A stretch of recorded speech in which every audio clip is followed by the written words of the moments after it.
Be without fear in the face of your enemies. Rise a knight!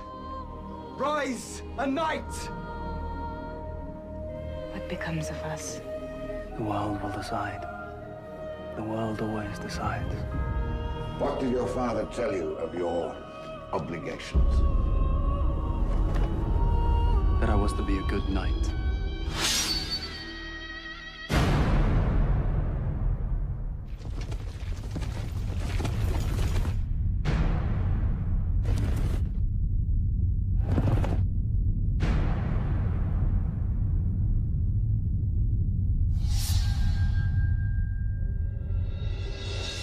Do you know what lies in Jerusalem?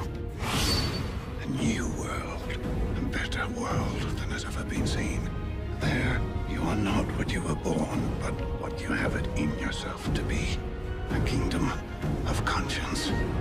Peace instead of war. Love instead of hate. That is what lies at the end of Crusade.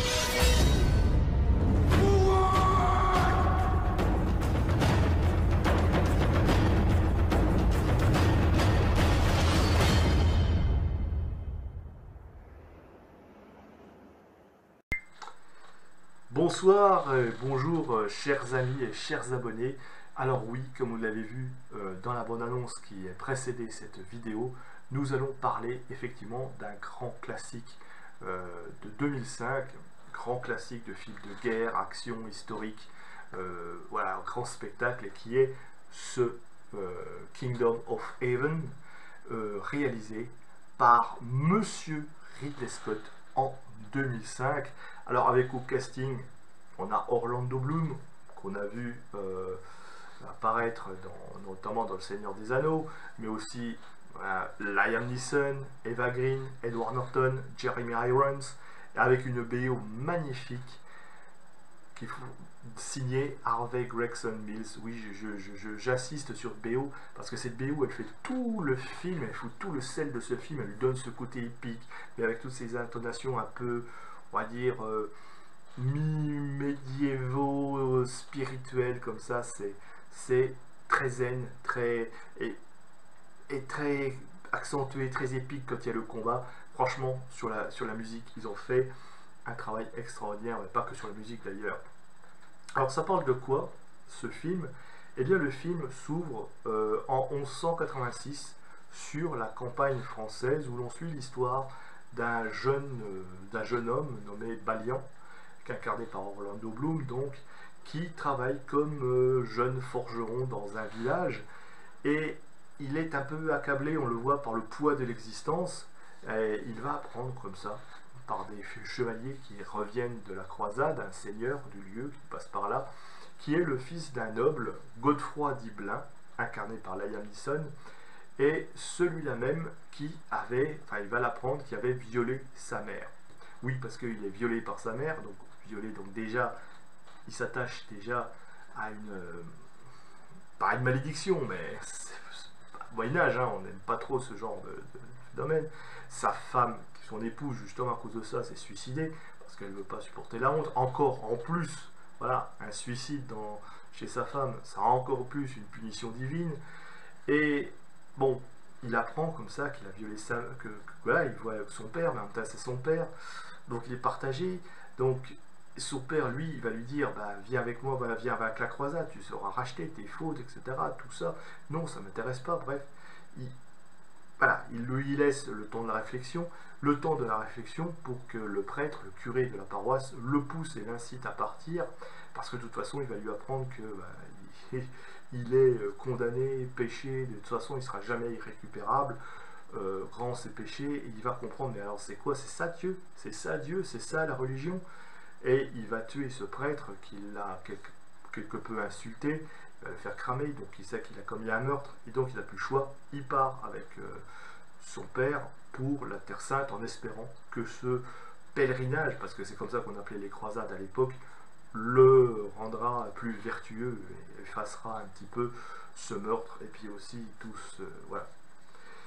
Et donc, il part, contraint, voilà, va se rendre en Terre Sainte pour défendre Jérusalem. On est sous la troisième ou deuxième ou troisième croisade, je sais plus, oui, c'est la troisième croisade, on est en 187, enfin en 186 ou en 187, et donc c'est la croisade là où qui va être perdue pour les Occidentaux. Et une fois sur place, il va être initié non seulement à l'art de la guerre, il va être armé chevalier, parce qu'après tout, son père est un chevalier, donc il va être armé chevalier, il bénéficie d'ailleurs d'un domaine, mais aussi il va être initié aux intrigues politiques, et il va voir que là, souvent les sentiments chevaleresques ne sont plus tellement ce qu'ils sont, hein. On est quand même dans un endroit où on oublie un petit peu, voilà, ceux qui partaient en croisade, c'était souvent des cadets de famille, ou alors c'était des gens qui n'étaient pas forcément le 5e, 6e de la famille en Europe, donc ils voient qu'ils essayent de jouer un petit peu grand seigneur, certains, et sous prétexte de religion, eh bien, ils agissent un peu comme font un peu n'importe quoi, ils veulent le pouvoir, tout simplement.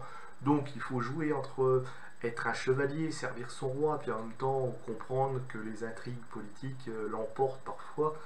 Et là, il va être aidé par un homme sage, hein, un certain Tiberias, incarné par Jeremy Irons, chevalier du Saint-Sépulcre, et conseiller du sage roi de Jérusalem, Thibaut, David Siolis, le fameux roi lépreux, d'ailleurs qui a existé, qui a vraiment existé, est marié à une certaine reine Sibylle, elle aussi qui a existé, incarnée par Eva Green. Voilà un petit peu, je pose l'histoire, mais il y a beaucoup de rebondissements, et je vous en cache pas, j'aime beaucoup ce film, qui est absolument fantastique, et à tous les plans, que ce soit en bataille, que ce soit pour les paysages, on s'en prend plein les yeux, et on ne peut qu'apprécier le travail de reconstitution de monsieur Ridley Scott, qui a fait un travail de reconstitution incroyable pour nous rendre un spectacle historique de grande facture, autant dans les batailles, autant dans les reconstitutions des personnes, mais aussi des habits des personnages, des armes, des batailles, de choses.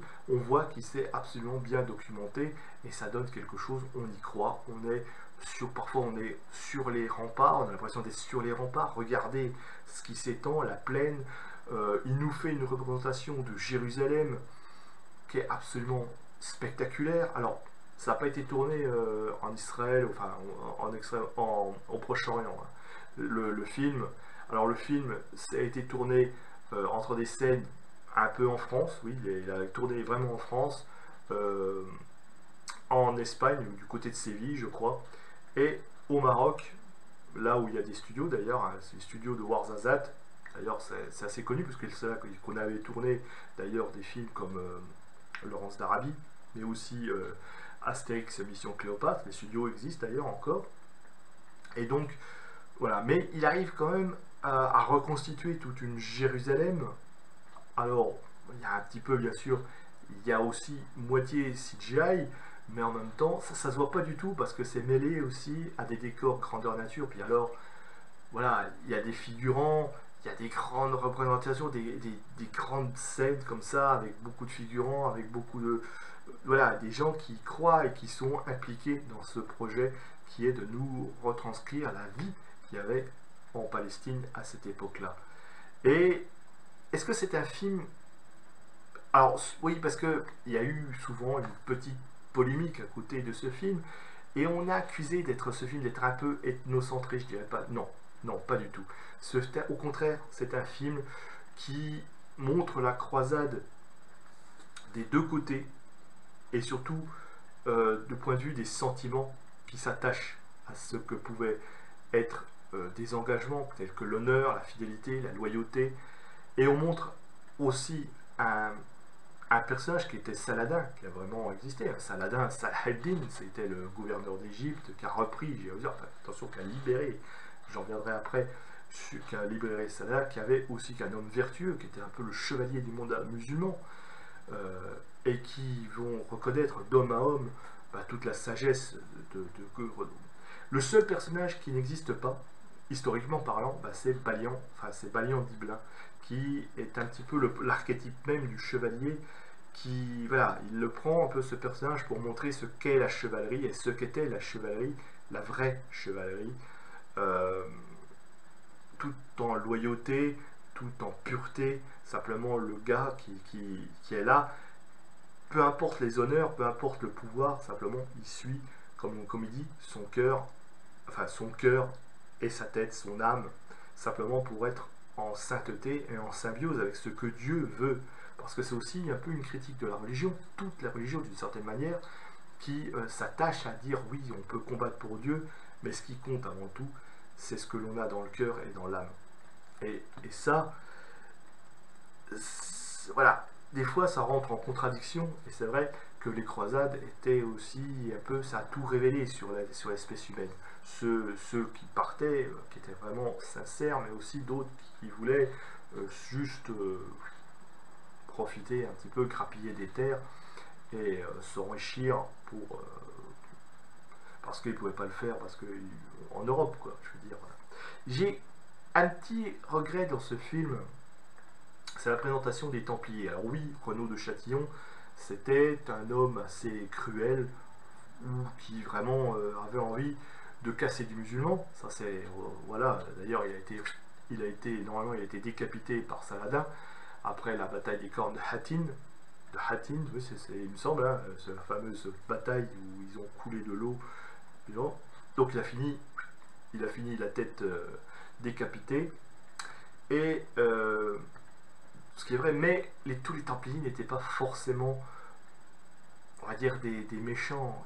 Il y a certains avec quand même des faux noms. Mais là, pour les besoins du film, Ridley Scott nous les présente un petit peu comme les méchants de service, et c'est peut-être juste le point que je lui reprocherais un peu de ce film, c'est d'avoir de présenter les Templiers qui étaient quand même les derniers chevaliers du Christ, et même jusqu'au bout, ça a été les derniers feux de la chevalerie, de la vraie chevalerie, de les présenter sous un mauvais jour. Bon, après c'est comme ça, bon, c'est un choix, je le respecte, mais lisez quand même, j'ai envie de dire, lisez quelques livres comme Laurent Délier, vous apprendrez vraiment ce qu'étaient les Templiers, vous verrez que c'est pas forcément des monstres. Mais bon, Renaud de Châtillon, lui, par exemple, lui, était assez cruel, et c'est vrai qu'il est bien incarné dans le film, parce que c'est tout à fait ça, c'était, oui, on peut dire une ordure, quoi, une ordure qui cherchait qu'à foutre la merde au Proche-Orient, en Terre Sainte, qui n'en a rien à foutre de la paix, et simplement, à cause de cela, ça a entraîné à nouveau une nouvelle guerre, et Saladin à reprendre Jérusalem. Par contre, à libérer. Parce que en 1099, je rappelle que les croisés, quand ils sont entrés dans Jérusalem, ont massacré tout le monde. Voilà, ils ont pris Jérusalem, ils ont pris la Terre Sainte, mais comme ça, du musulman, chrétien, juif, tout, allez, boum, ils ont massacré tout le monde, ils ont pris la truc, voilà. Saladin, lui, aura eu la sagesse de prendre Jérusalem, mais de libérer la ville. Toute la nuance est là. Comme on le voit à la fin, il est tellement impressionné par le siège de Jérusalem, par la ténacité d'un homme qui, à la fin, se combat ni plus pour son roi, ni pour Dieu, mais pour le peuple, parce que oui, il a fait une promesse qui était aussi de combattre toujours Dieu, le roi, servir le roi, mais aussi défendre le peuple. À la fin, il se met à défendre Jérusalem, mais il ne défend plus Jérusalem, il défend le peuple qui a ses droits, et Saladin est tellement impressionné que il lui donne un sauf-conduit pour laisser partir lui, les femmes, les enfants, et d'aller jusqu'en terre chrétienne, et de lui laisser Jérusalem.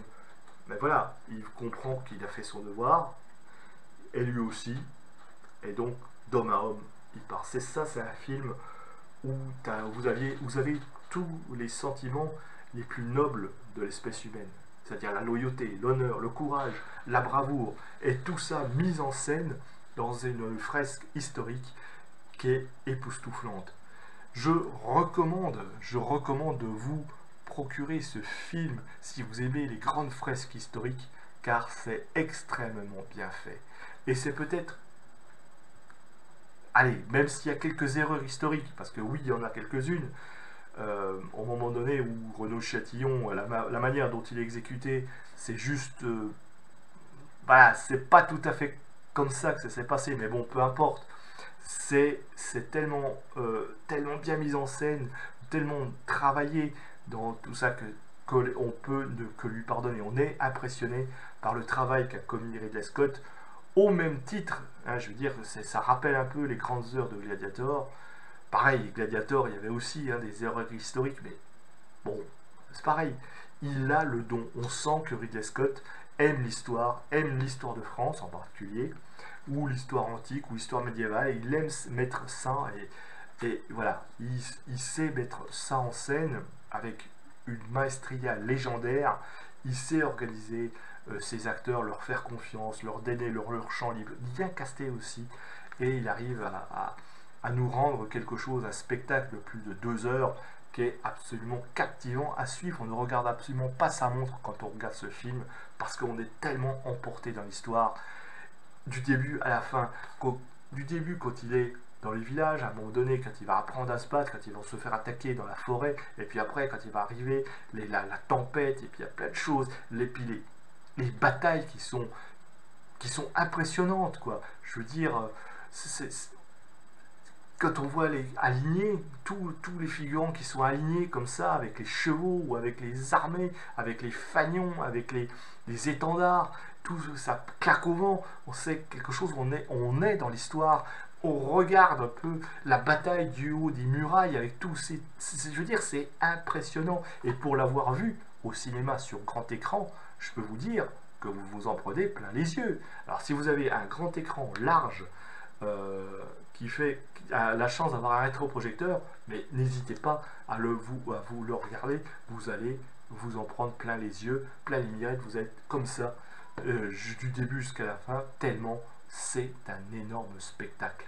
C'est vraiment l'histoire, j'allais dire l'histoire de France, l'histoire du monde, qui s'étale devant nos yeux avec une beauté incroyable. Alors malheureusement, sur cette version, je n'ai pas les making-of. Alors j'espère qu'ils existent quelque part, parce que j'ai envie de voir. Il faudrait que je regarde un petit peu si les making-of existent, hein, quelque part, s'il y a une version Blu-ray ou 4K qui doit bien exister quelque part avec tous les making-of, parce que franchement, j'aimerais bien savoir comment ils ont construit ces films, parce que oui, ils reconstituent quand même, ils reconstituent non seulement Jérusalem, ils reconstituent certains ports, les bateaux, tout ça. Et la reconstitution de Jérusalem, d'ailleurs, c'est marrant parce que le film est de 2005, et 2 ans après, il y a un jeu vidéo, je ne sais pas si certains gamers ont joué assez, que vous me regardez s'il y a eu certains gamers, ça m'a fait penser un petit peu au décor de Assassin's Creed, le premier terme. Vous savez, quand ça se passe en Terre Sainte, parce que on retrouve un petit peu, alors peut-être que les créateurs se sont inspirés de Kingdom of Heaven pour les décors, pour rappeler un peu l'ambiance de Jérusalem dans le jeu. Hein, si vous vous rappelez un petit peu ceux qu'on joue à Assassin's Creed, vous vous rappelez un peu cette ambiance, un petit peu, et puis cette musique qu'il y avait à côté, et qui rappelle fortement la musique de Kingdom of Heaven. Bref, un petit aparté un peu, je suis aussi un gamer, donc j'aime bien aussi chercher comme ça des rapprochements, des influences, plus vraiment. Mais voilà, et puis il y a un peu de romance, il y a du sexe aussi, hein, avec c'est la reine Sibylle, tout ça, on va coucher avec, tout ça, mais il garde quand même une distance, parce que oui, c'est la femme d'un roi, donc il ne faut pas qu'on va la prendre en épousaille, ou d'un prince qui va devenir roi, il ne peut pas la prendre en épousaille, même si la sœur, bref, voilà, il reste fidèle quand même à son truc.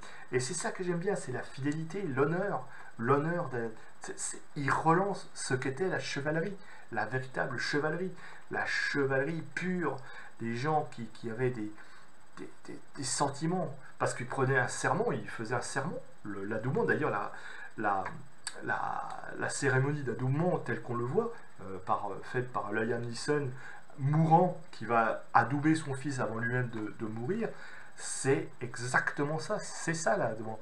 On montre le serment qui jure de défendre le Dieu, servir son roi, défendre le peuple, ça ce qui était dit déjà, et puis à la fin, ça il l'a pas oublié, et c'est quelque chose on voit qu'il a pris des renseignements un petit peu, il a bien été conseillé, il avait ce qu'on appelle la cognée ou la culé ou la coulée, enfin bref, on se prenait un coup pour rappeler que, voilà, pour rappeler que, oui, tu devenais chevalier, pour te rappeler tout le temps du coup que tu avais reçu, c'était censé te rappeler ton serment. Et on appelait ça la culée, ou comme dans le film, ou la cognée, ça dépend le nom qu'on lui a donné. Mais c'est exactement, ben ça, c'était ça, une cérémonie d'adoubement. Voilà. Donc, c'est vraiment un film très intéressant d'un point de vue cinématographique, mais aussi d'un point de vue historique, parce que vous allez apprendre pas mal de choses. Vous suivez l'histoire des croisades, comment étaient les croisades dans toute sa diversité, parce que c'était, je vous dis, c'est l'Orient, on s'affrontait en même temps qu'on vivait ensemble. Et puis, il y a aussi des gens qui ont vécu, qui sont devenus, voilà, dont les ancêtres, je vous rappelle qu'on la prise de Jérusalem par les croisés, c'est 1099. Là, on est en 187, au moment où Saladin va reprendre la ville, soit presque un siècle. Et il y a aussi des gens qui sont nés, des occidentaux, qu'on appelait les poulains, et qui étaient, voilà, qui étaient issus souvent peut-être même des mariages mixtes. Il y a eu aussi des mariages mixtes. Donc, il y avait, voilà, on était habitués à vivre ensemble, tout en avec les frictions qui allaient souvent avec. C'est la vie. Bref, donc Kingdom of Heaven, très grand film que je vous encourage à revoir. Il existe en Blu-ray, peut-être, moi je l'ai en DVD. Il existe en 4K, je crois qu'il y a une version 4K. Là, il y a... Alors, il n'y a pas de bonus, mais il y a un guide, le guide du pèlerin, qui permet aussi de suivre en même temps des explications historiques sur la Terre Sainte. Très intéressant aussi, cette version. Et puis, bah... j'espère que, je sais que le prochain film que fera peut-être Ridley Scott, ce sera le film de Napoléon. J'ai pas peur du film, la reconstitution. Et je suis simplement un petit peu toujours embêté parce que c'est vrai que je connais, j'aime bien le génie de Ridley Scott, mais je trouve ça malheureux que nous, Français, on n'est même pas foutu de faire un film sur notre histoire et on est obligé d'aller chercher, même si c'est un grand cinéaste, mais un cinéaste anglais pour raconter notre histoire. Malheureusement, j'ai envie de dire, s'il y avait des cinéastes français qui pouvaient raconter une histoire, là aussi ça se passe. C'est des cinéastes, c'est l'histoire de France. Hein. Moi, c'était des Français, hein. Guy de Lusignan, je veux dire, Thibaut IV, c'était tous des princes qui venaient de France. Les Français, les cinéastes français auraient pu faire ça. Bon, voilà quoi. C'est malheureux, mais bon, j'avais envie de, quand même de dire un petit peu, parce que j'aimerais bien que quand même des cinéastes français fassent aussi des films sur d'autres histoires. Il y a de quoi faire. Mais enfin, merci à Ridley Scott, qui aime d'ailleurs un peu l'histoire, qui aime beaucoup l'histoire de France quand même, ça se sent, de faire non seulement des films sur les croisades, sur notre histoire, mais aussi ce film qui va nous faire sur Napoléon. Et j'espère que ce sera dans la même veine que Gladiator et Kingdom of Heaven, avec des grandes batailles comme ça alignées. Ça risque d'être grandiose aussi. J'ai un petit peu de réserve sur le choix de l'acteur, hein, Joaquin Phoenix. Quand je l'ai vu, surtout, il y a certaines photos qui ont circulé où on voit le mec un peu avec là les mains dans l'écharpe roulée en boule. Ça fait plutôt Buffalo Bill que Napoléon, mais enfin bon, j'espère qu'il va travailler son rôle.